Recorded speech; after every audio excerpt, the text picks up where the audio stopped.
Boa noite a todos. O pessoal está meio fraco, né? Falei boa noite, só vi uma voz. Vou repetir. Boa noite. Agora sim. Aí a gente se anima, né? Porque justamente hoje é quinta-feira. Amanhã a gente tem um sábado antecipado. Mas é importante a gente lembrar que em primeiro lugar é o trabalho. Eu acho interessante que tudo que tem que acontecer comigo acontece quando eu venho fazer palestra no Emmanuel. 2 ou 3 palestras que eu venho, o computador não funciona. E quando funciona, o pendrive não abre. Hoje, por via das dúvidas, eu preparei 3 pendrives. 3.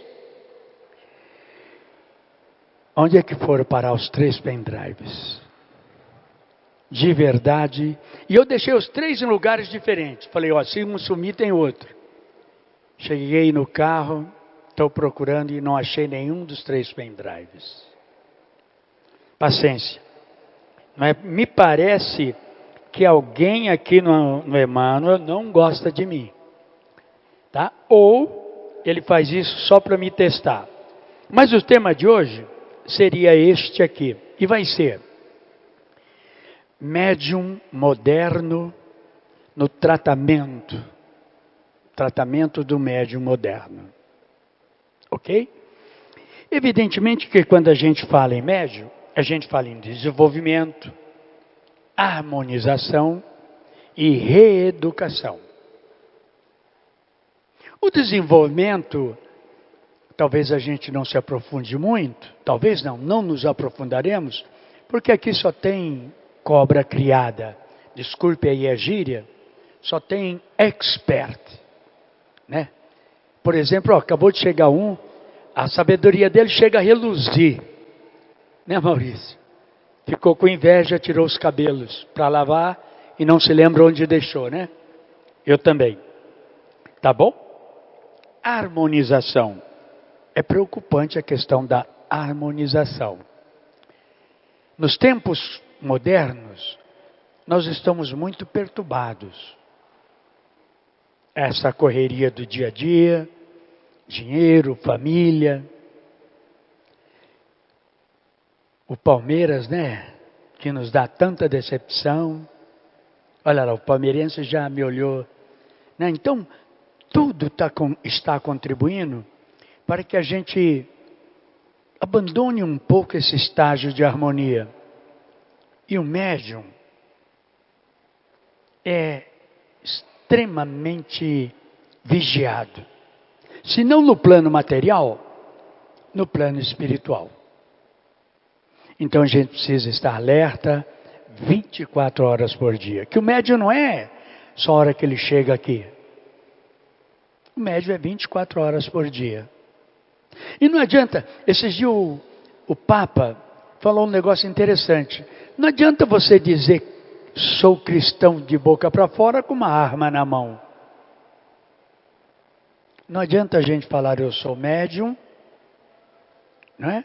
E ao mesmo tempo passar a perna no companheiro, enganar o outro, mentir. Então, ou você é ou você não é. A mediunidade é um processo, eu não vou dizer a vocês que é dom, não, é uma conquista. É uma habilidade que se adquire através dos tempos. Ninguém nasce médium, você o é. E essa habilidade a gente desenvolve através de compromissos no tempo. Reencarnações através de reencarnações.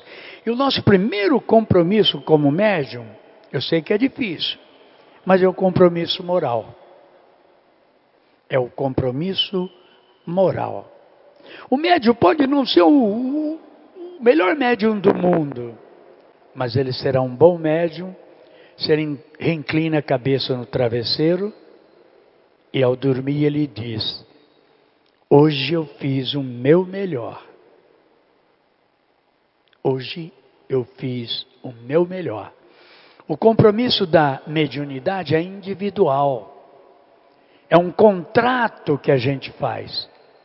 Por isso que às vezes, né, a gente pega um iniciante e ele fala assim, mas eu não, quem falou, eu não queria ser médium. Isso é um, queria. Você pediu. Você pediu. E vou mais longe. Aqui, ninguém é voluntário, simplesmente.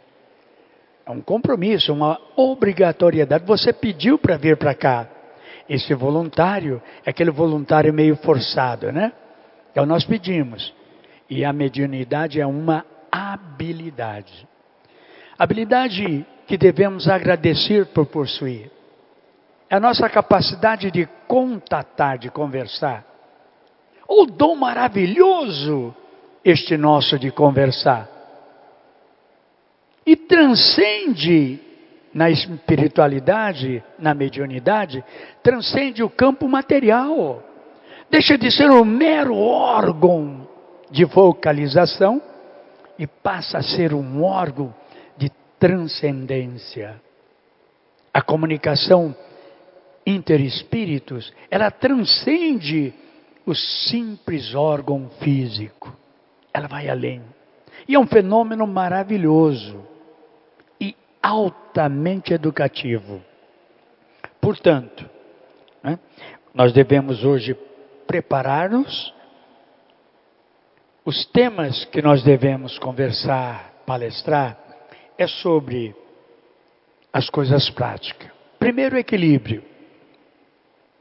O médium moderno tem que estar equilibrado ante os desafios. Em primeiro lugar, nós temos um desafio maravilhoso. Estou com o microfone à mão. Isso é tecnologia. Isso aqui é tecnologia. Não é? Estou também com celular. Isso aqui é uma conquista magnífica. Se vocês não se lembram, a gente usava o telefone, usava na rua aquelas cabines. Vocês chegaram a conhecer as cabines de telefone das ruas? Que tinha que pôr uma fichinha nela? E depois o primeiro celular, você se lembra que a gente precisava ter porte de arma para carregá-lo? Porque você jogava um celular, aquele primeiro celular, na cabeça de alguém, era realmente morte certa. Tá bom? Então, é importante. E olha a tecnologia como é perigoso.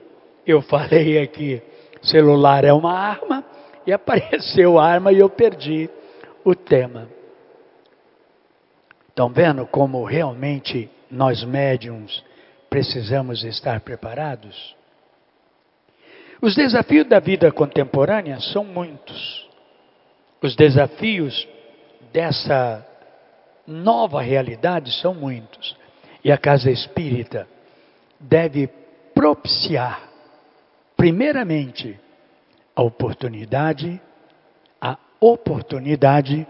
da nossa retomada, do nosso reequilíbrio.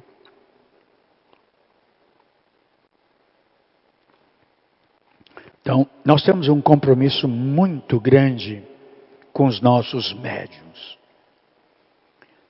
Não é somente vir aqui de branco. Branco é bonitinho, não resta dúvida. E a cor tem importância. Quando a gente está estudando a mediunidade, a cor tem importância. Não é verdade? Então é importante que a casa propicie a todos os membros a oportunidade de harmonização. Ninguém pode chegar aqui e sair pior do que chegou. Sair daqui pior do que chegou. Tá? Se o médium chega e fala assim, puxa, mas eu estou tão mal ao sair, alguma coisa está errada. Ele precisa chegar aqui, trabalhar, e ao sair daqui, sair melhor. Mas aí que é importante nós lembrarmos também no nosso papel de médium. A nossa arena de trabalho não é somente aqui. a nossa arena de trabalho começa, tá bom? Começa principalmente em nossa casa, em nosso lar. Porque aquele que não consegue ter um diálogo com o filho, com a esposa, com o irmão, com a irmã, cara, não vem para cá. Você não vai trazer coisa boa. Ser médium começa em casa. Ser médium começa em casa. Agora, se você não estiver bem, venha para cá, reequilibre-se e volte melhor para sua casa. Então, o primeiro desafio nosso é justamente a harmonização. A utilização da tecnologia na era digital. O médium precisa estar atento à tecnologia. Correto? Nós precisamos estar atento. A tecnologia tem que servir, tem que ser útil para o nosso trabalho.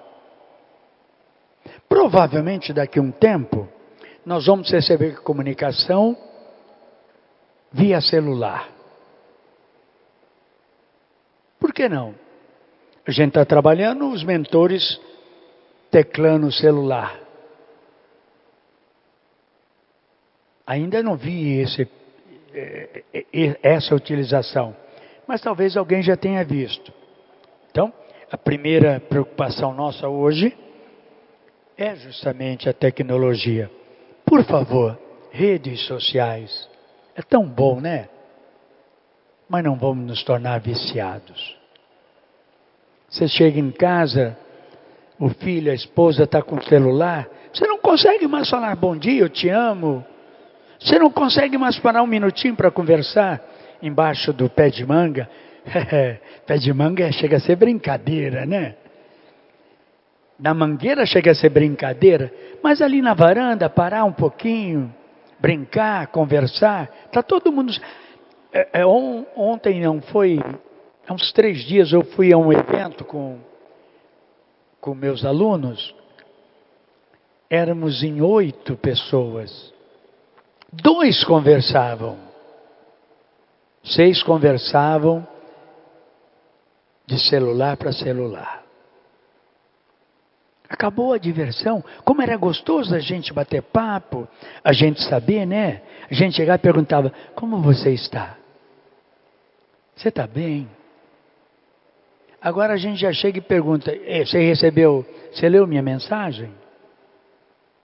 Fala frente a frente. Outra preocupação nossa, obsessão virtual.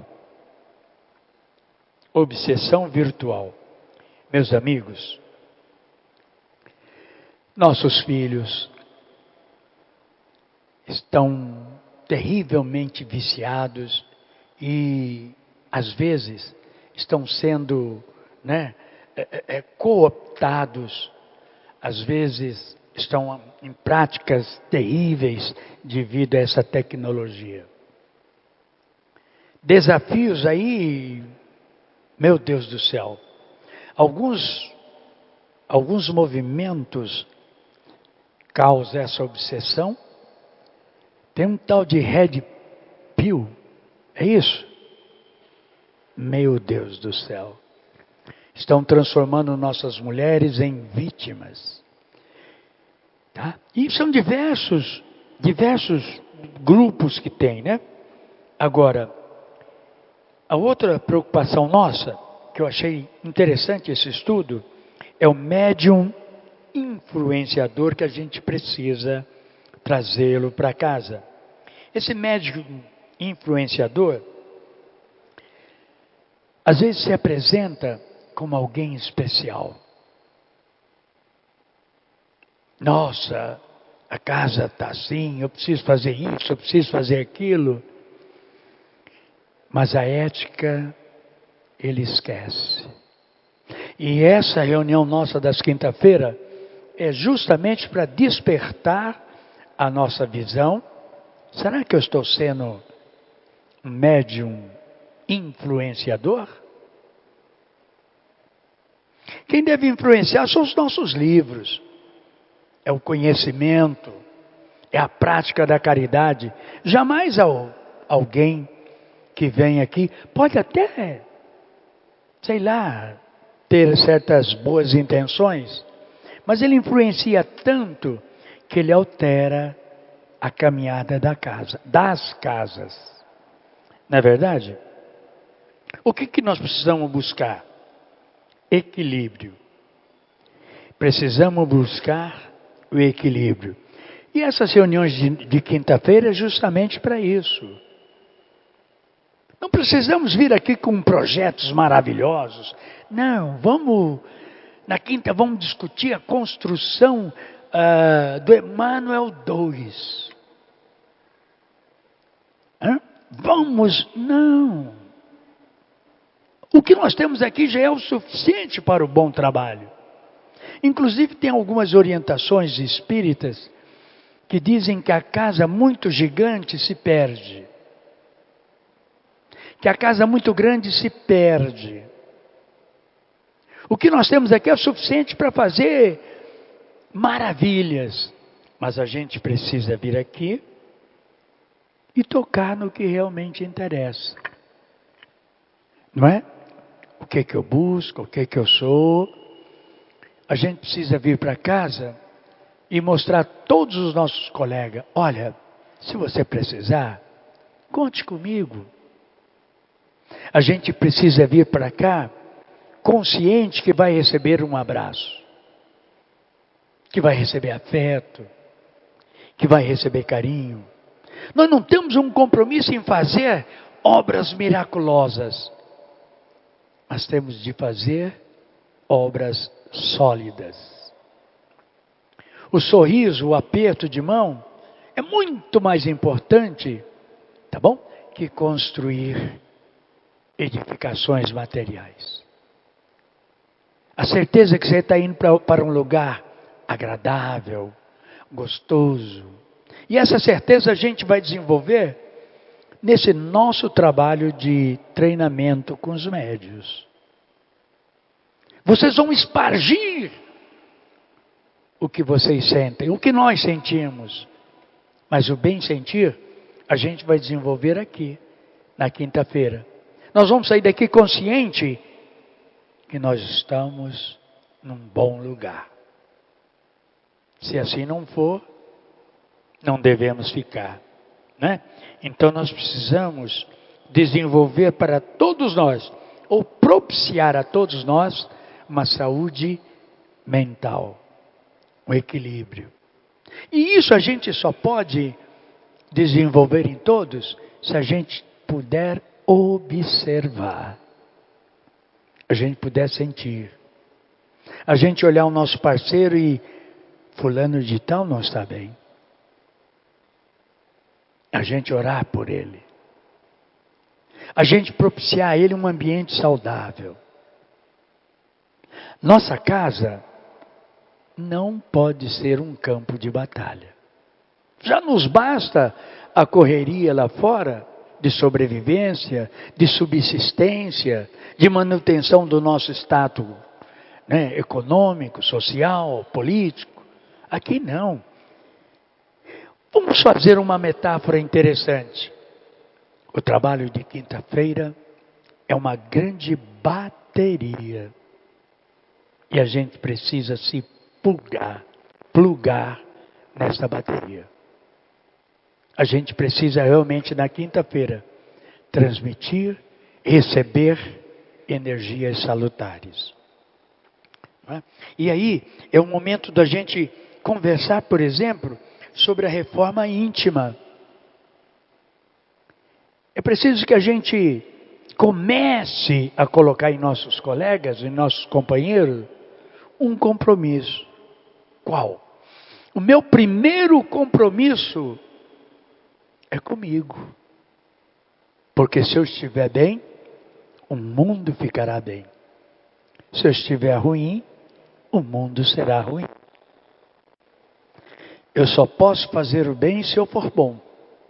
Tem até um axioma que eu sempre gosto de usar, né? O mal que me fizerem não me fará mal, porque não me torna mal. Mas o mal que eu fizer me fará muito mal, porque me torna mal. Então, a gente precisa realmente renovar nossas forças. Quinta-feira é terapia de médiuns. Tá bom? É uma terapia espiritual. Muito bem. O que nós precisamos ver também? Educação e prática mediúnica. Quinta-feira é um bom dia para a gente reavaliar os nossos trabalhos. Como estamos fazendo-os, né? Reavaliar as nossas práticas, saber se as nossas práticas estão alcançando o efeito que nós desejamos, né? Avaliar como é que nós estamos enfrentando os nossos problemas. Porque nenhum paciente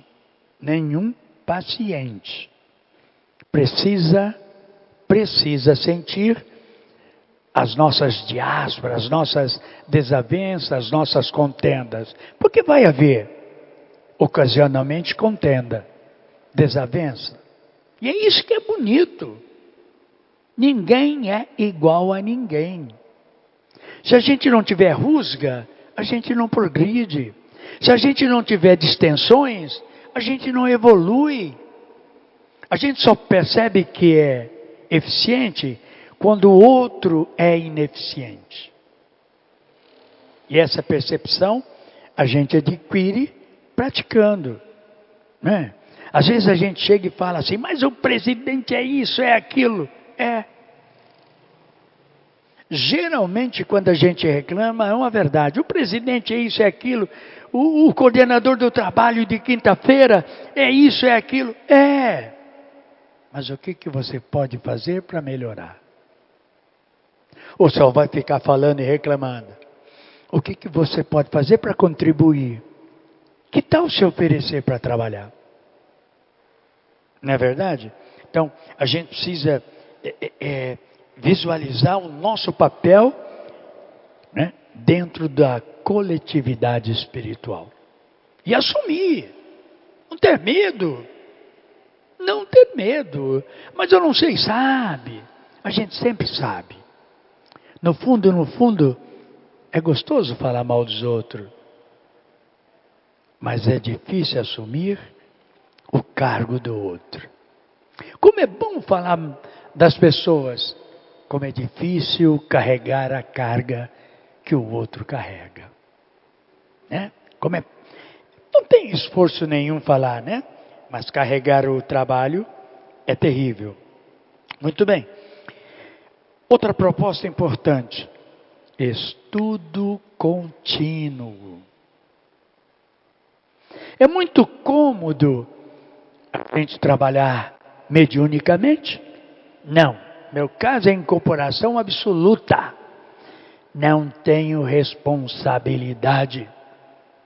Deixa a incorporação e que se lasque o mentor. Joga o problema para o mentor. Muito cômodo. Muito cômodo.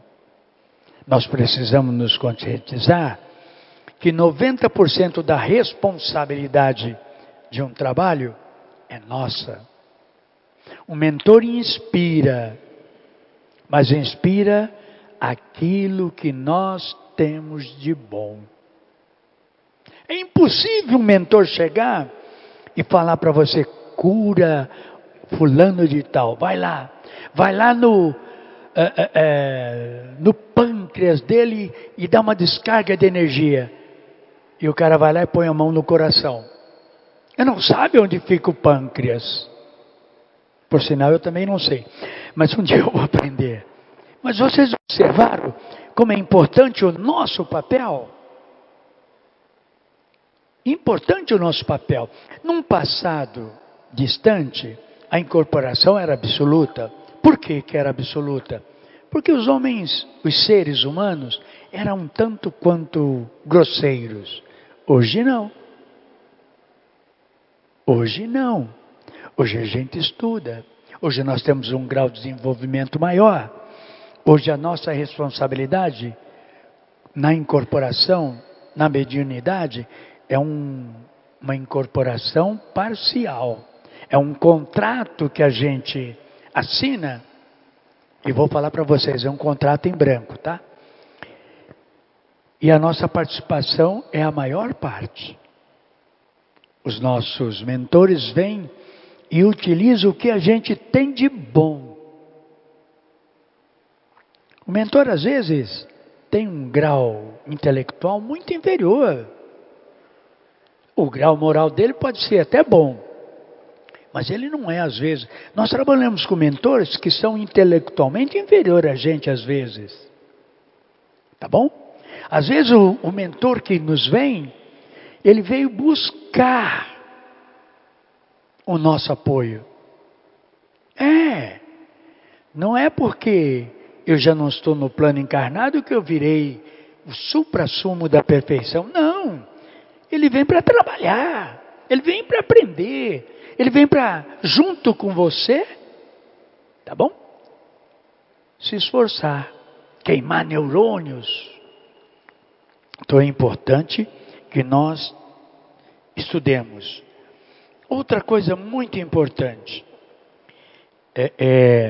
e a gente precisa, através da educação, desenvolver a nossa sensibilidade. Tá bom?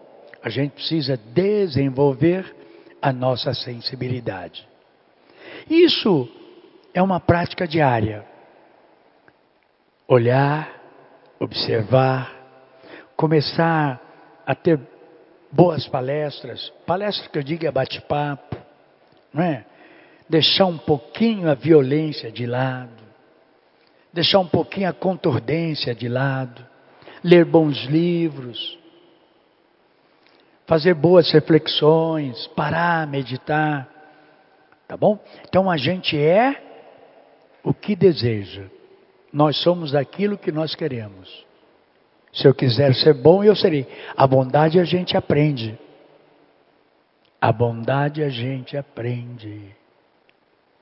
A gente aprende a ser bondoso como aprendemos a andar de bicicleta.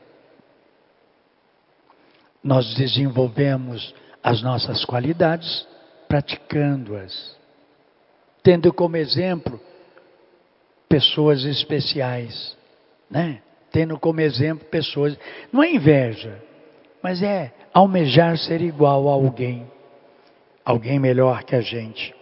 Então a sensibilidade a gente desenvolve, a sensibilidade a gente amplia, e a quinta-feira é um bom dia para isso. Como?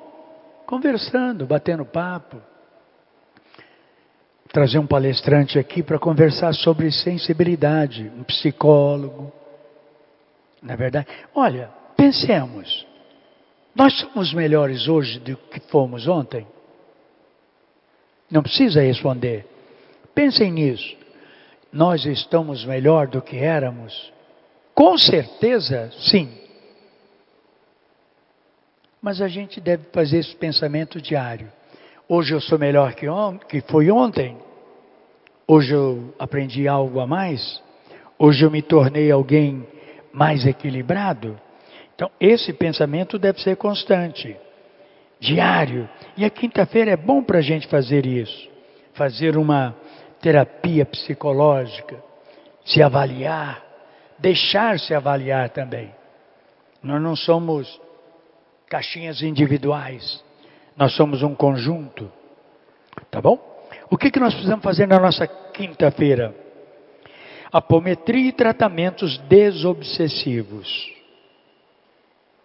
Tá bom? Não só entre nós, mas caso apareça alguém, a gente fazer esse tratamento. E atenção, por melhor que sejamos, por mais bem preparado que sejamos, nós sempre teremos alguém ao nosso lado pedindo, solicitando, tá bom? Ou tentando nos atrasar. Por mais evoluído que sejamos, aqui não tem ninguém, eu vou repetir, ninguém que seja perfeito. Se fosse perfeito, não estaria aqui. Pelo menos não me olhando, me vendo, porque só de estar aqui comigo já é um cartão de apresentação perigosíssimo. Tem uma história, um escritor, Graciliano Ramos. Não, perdão, João Guimarães Rosa. Ele fez um conto em que um cidadão de uma cidade do interior, depois de várias tentativas de acharem um prefeito, né, um desaparecia, o outro, enfim, convidaram ele para ser prefeito. O nome dele era João. João, você vai ser o nosso prefeito. Madrugou e ele sumiu. Ele fugiu. E aí ele dizia assim: na cidade que eu sou prefeito, eu não vivo. Não é uma boa cidade. Olha a capacidade de se avaliar. Uma cidade que me escolhe como prefeito não é uma boa cidade, porque eu não sirvo. Olha a capacidade de se aceitar, de se reconhecer. E nós, médiuns, precisamos compreender que nós estamos num processo de evolução, tá bom? E sabemos que as nossas encarnações têm esse objetivo. E mais do que saber, devemos pautar a nossa caminhada por isso. Não sou perfeito, estou aprendendo. Não é o fato de ser médium, de receber entidades, que eu sou especial. Não, esse é um mero trabalho. É uma mera habilidade que não me habilita a ser diferente de ninguém. Não me habilita a receber nenhum bônus. Ônus sim. Acabou o meu tempo? Você viu que delicadeza? Ela não falou que o meu tempo acabou. E esse é um exercício interessante. Ela olhou para mim e sorriu, cobrando o meu horário, cobrando a minha disciplina. Ela não se impôs. Ela me convidou a pensar que o meu tempo se esgotou. É isso que nós temos que fazer às quintas-feiras, médiuns. Fazer-nos pensar, refletir. Hoje é dia de avaliação. Melhor dizendo, hoje é dia de autoavaliação. Avaliem-se. Avaliem-se. E tentem pensar se estamos melhor que ontem, mas infinitamente inferior ao amanhã. É o nosso desejo. Progresso, sucesso a todos. Obrigado, minha querida.